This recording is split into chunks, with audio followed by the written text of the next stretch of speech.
ह्रीं क्लीं श्रीं कुबेराय अष्टलक्ष्मी मम ग्रहे धनं पुरय पुरय नमः।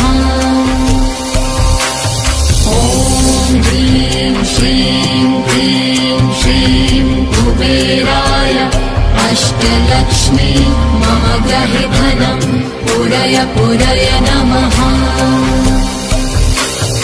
ॐ ह्रीं श्रीं क्लीं श्रीं कुबेराय अष्टलक्ष्मी मम ग्रहे धनं पुरय पुरय नमः।